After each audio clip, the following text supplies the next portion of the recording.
Okay, so this is take two because the last one I looked at, by the time I get out recording, it was 10 minutes, 10 and a half minutes long. So I'm going to shorten this down. So this is my unit I chose. I choose my film acting unit for my Theater 1 class, and I got it all Schoolagized. So you will see that I use a page here for my placemat, which has all of my um, essential standards, ICANNs, and terminology for the unit. We give those to them at the beginning of each unit, so those are always there and at the very top. I do have a focus question in here, and I use a discussion as well for a daily reflection. Probably use some more focus questions, but for now I just have the one in there. But I do daily reflections, so I'm having them put those in there. I'm using a few assignments. I have it for film acting terminology because they will get their own document, obviously, and they can fill it out and turn it in, and I know they're following along. I also used an assignment, obviously, for the final submission here with step-by-step instructions on how to turn it in inside that. And I also have one for the movie poster that they create for their video. Now, I also utilize a media album because I liked it for having the shot types. And I do like one thing I did notice though is that I like it says it down here in the description. I don't like that it's nothing very big over here in the description to tell you what type of shot it is. Um, it's way over here, but that's it. A little hard to find for me, but I don't know. Maybe it's fine for them. But that's the shot types are put in there. Um, my first film video that I put in here was my face-to-face, and I just did a quick little video talking about tips on how to um, improve the quality of their film just a bit, because I get a lot of film submissions that for some reason they forget that films, when you watch them, are widescreen, not up and down, but yet they try to film it on their phone up and down. So tips like that about making sure they're oriented the right way on their phone, and make sure the lens is clean so you're not getting blurry pictures and all that kind of stuff. Then I turned a website that I use into a page. And I basically just borrowed all the information off this web page, and I did credit it down here. But then I also embedded the videos from it down below. That way they don't have to leave Schoology to get to all of this. So it is all there in a nice compact form. Okay. Then I do have a couple PDFs because these are just easier to put the PDF on there than to try to convert it.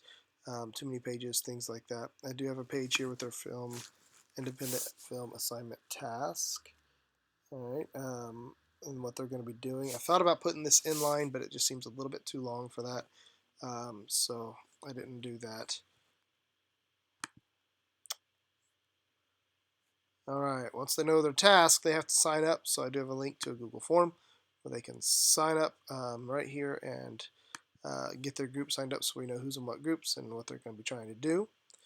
And then my second video I created was or not created, but I curated this one, and it's a script storyboard. So how to create storyboards.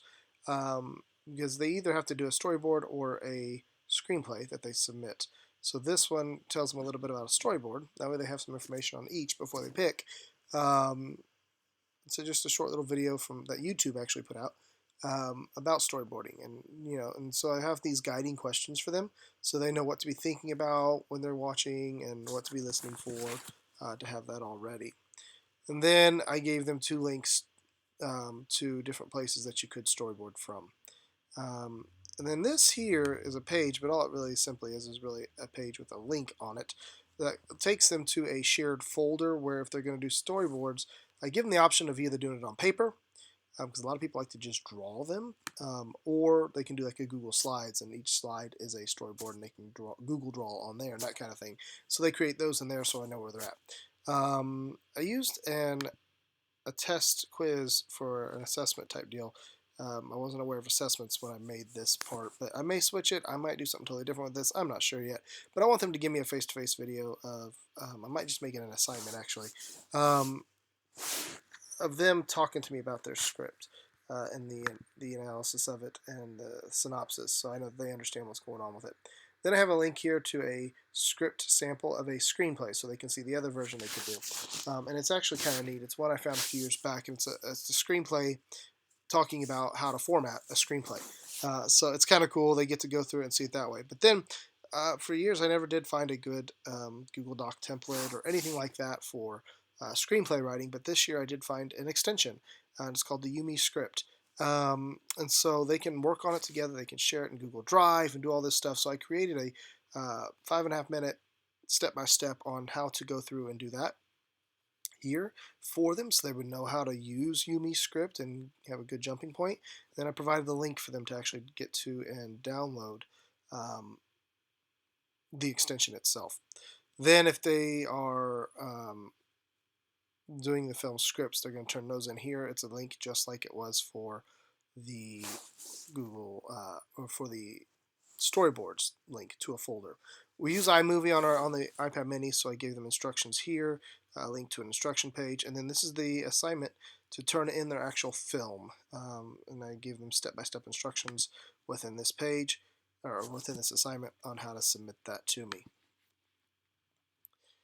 Finally, they do create a movie poster, and so that's going to be submitted there. And then they do peer evaluations and a post evaluation on themselves. And those are both embedded Google Forms. So everything's been Schoologized.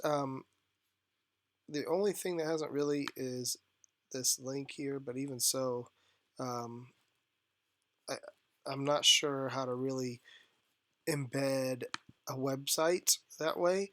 If there is a way to do that and pull that in, that would be great, but that's really the only one that takes them out. Other than getting to this, there's a couple things that take them out because they just kind of need to get that extension, and I just don't know a better way to move this web page into here because it's a little more complicated and in depth than the one I did before. So, all right, well, those are my that's my unit, and thank you for the time.